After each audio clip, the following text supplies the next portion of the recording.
వాన చినుకు పిచ్చి మొలక వేసింది, పాడలేని గొంతులోన పాట ఏదో పలికింది.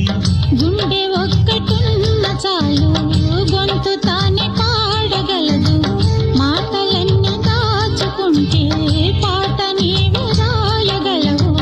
రాత రాని వాడి రాత దేవుడేమి రాశాడో, చేతనైతే మార్చి చూడు వీడు మారిపోతాడు, మనిషి అవుతాడు. అరే ఏమైంది